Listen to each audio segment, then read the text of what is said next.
بسم اللہ الرحمن الرحیم۔ السلام علیکم۔ نصیحت چینل کے معزز خواتین و حضرات، ویڈیو سٹارٹ کرنے سے پہلے آپ سے گزارش ہے کہ ایک مرتبہ درود پاک پڑھ لیں۔ جزاک اللہ۔ نصیحت چینل کے ناظرین، دنیا اور آخرت کے درمیان ایک اور عالم ہے جس کو برزخ کہتے ہیں۔ مرنے کے بعد اور قیامت سے پہلے تمام انسانوں اور جنوں کو ان کے مرتبے کے لحاظ سے اس میں رہنا ہوتا ہے، اور یہ عالم اس دنیا سے بہت بڑا ہے۔ برزخ میں کسی کو آرام ہے اور کسی کو تکلیف۔ ہر شخص کی جتنی زندگی مقرر ہے اس میں نہ زیادتی ہو سکتی ہے نہ کمی۔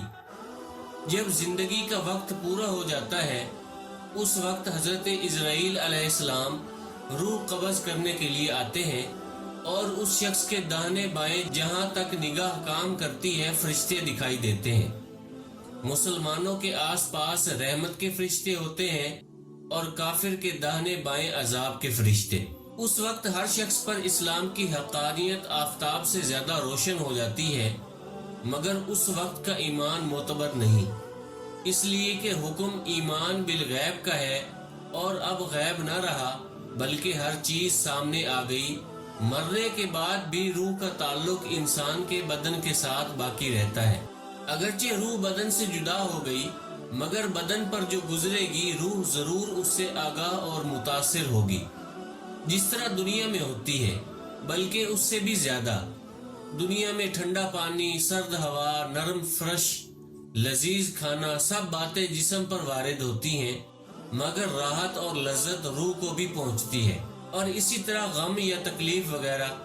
بالکل اسی طرح یہی سب حالتیں برزخ میں ہیں۔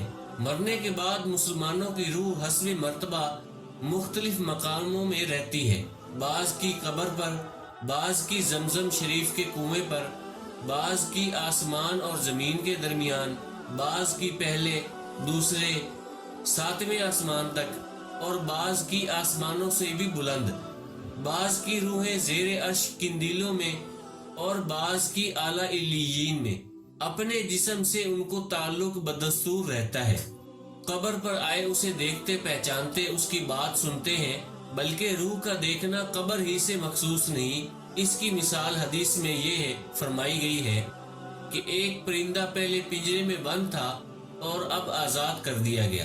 ائمہ کرام فرماتے ہیں بے شک پاک جانیں جب بدن سے جدا ہوتی ہیں عالم بالا سے مل جاتی ہیں، اور سب کچھ ایسا دیکھتی سنتی ہیں جیسے یہاں حاضر ہے۔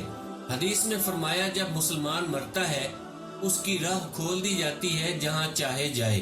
اس کے برعکس کافروں کی خبیث روحیں بعض کی ان کے مرگھٹ یا قبر پر رہتی ہیں، بعض کی برہوت کے کنویں میں جو کہ یمن میں ایک نالہ ہے، بعض کی پہلی، دوسری، ساتویں زمین تک، بعض کی اس کے بھی نیچے سجین میں، اور وہ کہیں بھی ہو جو اس کی قبر یا مرگھٹ پر گزرے اسے دیکھتے پہچانتے بات سنتے ہیں، مگر کہیں جانے آنے کا اختیار نہیں کہ ان کی روحیں قید ہیں۔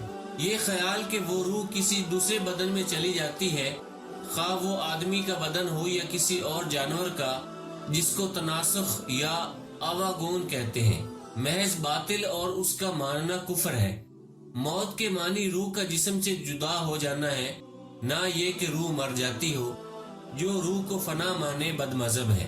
مردہ کلام بھی کرتا ہے اور اس کے کلام کو عوام، جن اور انسان کے سوا اور تمام حیوانات وغیرہ سنتے ہیں۔ جب مردہ کو قبر میں دفن کرتے ہیں اس وقت اس کو قبر دباتی ہے۔ اگر وہ مسلمان ہے تو اس کا دبانا ایسا ہوتا ہے کہ جیسے ماں پیار میں اپنے بچے کو زور سے چپٹا لیتی ہے، اور اگر کافر ہے تو اس کو اس زور سے دباتی ہے کہ ادھر کی پسلیاں ادھر اور ادھر کی ادھر ہو جاتی ہیں۔ جب دفن کرنے والے دفن کر کے وہاں سے چلے جاتے ہیں وہ ان کے جوتوں کی آواز سنتا ہے۔ اس وقت اس کے پاس دو فرشتے اپنے دانتوں سے زمین چیرتے ہوئے آتے ہیں۔ ان کی شکلیں نہایت ڈراؤنی اور ہیبت ناک ہوتی ہیں۔ ان کے بدن کا رنگ سیاہ اور آنکھیں سیاہ اور نیلی اور دیگ کی برابر اور شعلہ زن ہے، اور ان کے محیط بال سر سے پاؤں تک، اور ان کے دانت کئی ہاتھ کے جن سے زمین چیرتے ہوئے آئیں گے۔ ان میں ایک کو منکر اور دوسرے کو نکیر کہتے ہیں۔ مردے کو جھنجھوڑتے اور جھڑک کر اٹھاتے اور نہایت سختی کے ساتھ کرخت آواز میں سوال کرتے ہیں۔ پہلا سوال من ربو کا یعنی تیرا رب کون ہے، دوسرا سوال ما دینو کا تیرا دین کیا ہے، اور تیسرا سوال ما کنتا تقولو فی ھذا الرجل یعنی ان کے بارے میں تو کیا کہتا تھا۔ مردہ مسلمان ہے تو پہلے سوال کا جواب دے گا ربی اللہ، میرا رب اللہ ہے، اور دوسرے کا جواب دے گا دینی الاسلام، میرا دین اسلام ہے۔ تیسرے سوال کا جواب دے گا ہوا رسول اللہ صلی اللہ علیہ وآلہ وسلم، وہ تو رسول اللہ صلی اللہ علیہ وآلہ وسلم ہے۔ وہ کہیں گے تجھے کس نے بتایا؟ کہے گا میں نے اللہ کی کتاب پڑھی، اس پر ایمان لایا اور تصدیق کی۔ بعض روایتوں میں آیا ہے کہ سوال کا جواب پا کر کہیں گے کہ ہمیں تو معلوم تھا کہ تو یہی کہے گا۔ اس وقت آسمان سے ایک منادی ندا کرے گا کہ میرے بندے نے سچ کہا، اس کے لیے جنت کا بچھونا بچھاؤ اور جنت کا لباس پہناؤ، اور اس کے لیے جنت کی طرف ایک دروازہ کھول دو۔ جنت کی ٹھنڈی ہوا اور خوشبو اس کے پاس آتی رہے گی، اور جہاں تک نگاہ پھیلے گی وہاں تک اس کی قبر کشادہ کر دی جائے گی، اور اس سے کہا جائے گا کہ تو سو جا جیسے دلہا سوتا ہے۔ قبر کا وسیع ہونا مرتبے کے لحاظ سے مختلف ہے، بعض کے لیے 70 ہاتھ لمبی چوڑی، بعض کے لیے جتنی وہ چاہے وسیع ہوگی، حتیٰ کہ جہاں تک نگاہ پہنچے، اور گناہ گاروں میں بعض پر عذاب بھی ہوگا ان کے گناہوں کے لائق۔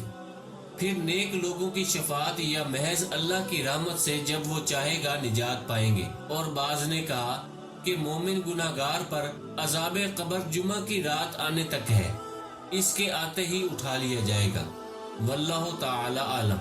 ہاں یہ حدیث سے ثابت ہے کہ جو مسلمان شب جمعہ یا روز جمعہ یا رمضان مبارک کے کسی دن رات میں مرے گا، نکیرین کے سوال اور عذاب قبر سے محفوظ رہے گا۔ اور یہ جو ارشاد ہوا کہ اس کے لیے جنت کی کھڑکی کھول دیں گے، یہ یوں ہوگا کہ پہلے اس کے بائیں ہاتھ کی طرف جہنم کی کھڑکی کھولیں گے، جس کی لپٹ اور جلن اور گرم ہوا اور سخت بدبو آئے گی، اور فوراً بند کر دیں گے۔ اس کے بعد داہنی طرف سے جنت کی کھڑکی کھولیں گے، اور اس سے کہا جائے گا کہ اگر تو ان سوالوں کے صحیح جواب نہ دیتا تو تیرے واسطے وہ جہنم تھی اور اب یہ جنت ہے، تاکہ وہ اپنے رب کی نعمت کی قدر جانے کہ کیسی بلائے عظیم یعنی جہنم سے بچا کر کیسی نعمت عظمیٰ یعنی جنت عطا فرمائی۔ اور منافق کے لیے اس کا الٹ ہوگا، یعنی پہلے جنت کی کھڑکی کھولیں گے کہ اس کی خوشبو، ٹھنڈک، راحت، نعمت کی جھلک دیکھے گا اور فوراً بند کر دیں گے، اور پھر دوزخ کی کھڑکی کھول دیں گے تاکہ اس پر اس بلائے عظیم کے ساتھ حسرت عظیم بھی ہو۔ اور اگر مردہ منافق ہے تو سب سوالوں کے جواب میں یہ کہے گا ہا لا ادری، افسوس مجھے تو کچھ معلوم نہیں۔ اللہ پاک سے دعا ہے کہ اللہ پاک ہمیں بھی آخرت کی تیاری کرنے کی توفیق عطا فرمائے، آمین۔ دوستو اپنے رشتہ داروں کا اور گرد و نواح کے سب لوگوں کا خیال رکھیے۔ اگر ویڈیو پسند آئی ہے تو اسے لائک اور شیئر کر دیں، کمنٹس میں اپنی رائے کا اظہار ضرور کریں، اور اگر آپ نے ابھی تک ہمارے چینل نصیحت کو سبسکرائب نہیں کیا تو سبسکرائب کر لیں۔ جزاک اللہ۔